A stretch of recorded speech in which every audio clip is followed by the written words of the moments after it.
మిత్రులందరికీ తెలుసు. నేను మొన్న ఒక వీడియో చేశాను. ఝాన్సీ రెడ్డి గారు, దయాకర్ రావు గారి గురించి మాట్లాడిన దాని మీద ఒక వీడియో చేశాను. దాని మీద కొందరు చెంచాగాళ్ళు, ఝాన్సీ రెడ్డి చెంచాగాళ్ళు కొందరు మాట్లాడుతూ వినయ్ గారిని బట్టలు ఇప్పిస్తాం, వినయ్ గారిని బ్రతకనీయం అని చెప్పేసి మాట్లాడుతారు. అసలు ఎవరురా మీరు నన్ను బ్రతకనీయడానికి?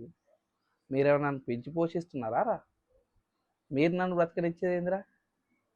ప్రజాస్వామ్యంలో ఉన్నాం.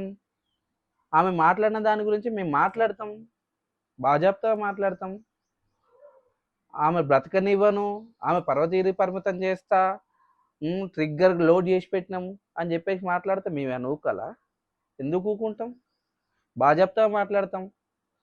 మరి పాలకుర్తిలో ఏముందో ఏం చేయలేదో దయాకర్ రావు గురించి మాట్లాడదాం రండి మరి.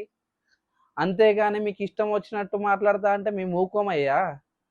మీకే చెప్పేది, ఎవరెవరు చెంచగాళ్ళు మాట్లాడుతారో వాళ్ళకే చెప్తున్నా. మేము 5 సంవత్సరాలలో దయాకర్ రావు గారు మంత్రి అయినాక ఎంత అభివృద్ధి చేశామో చర్చకు మేము సిద్ధంగా ఉన్నాం. మీరు సిద్ధమా?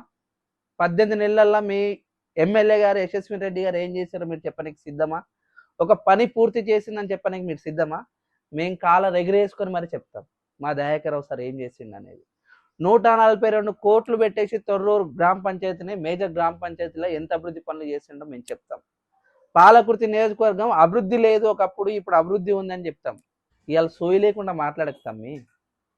అన్ని సోయి తెచ్చుకొని మాట్లాడు. మరి చెప్పు, ఈ 18 నెలల కాలంలో ఎమ్మెల్యే యశస్వి రెడ్డి గారు పని చేస్తే మొన్న వచ్చిన లేటెస్ట్ సర్వేలో 109వ ర్యాంక్ ఎట్లా వచ్చిందా మీ మేడంకి? అంత బాగా చేస్తే, అంత యువ నాయకురాలు అయితే మీ యశస్వి రెడ్డి గారికి 109వ ర్యాంక్ ఎట్లా వస్తుంది? వస్తే ప్రథమ ర్యాంక్ రావాలి. మేమే గర్విద్దాం ప్రథమ ర్యాంక్ వస్తే మా ఎమ్మెల్యే గారి పనితీరు బాగుందని. మీ పనితీరు బాగలేదని నిదర్శనానికి మేము ఇచ్చిన స్టేట్మెంట్ కాదు.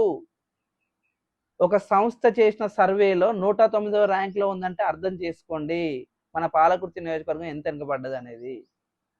అది లేకుండా అసలు మీ కార్యకర్తలకు ఏం చేస్తుందో ఫస్ట్ మీరు చూసుకోండి. మీరు చూసుకున్నాక మా గురించి మాట్లాడండి. ఇప్పుడు కొత్తగా స్కీమ్స్ వచ్చినాయి కదా, ఇందిరమ్మ ఇండ్లను పెట్టింది కదా, ఒక ఇల్లు తెచ్చుకో తమ్మి. నా గురించి మాట్లాడిన తమ్మి, ఒక ఇల్లు తెచ్చుకో.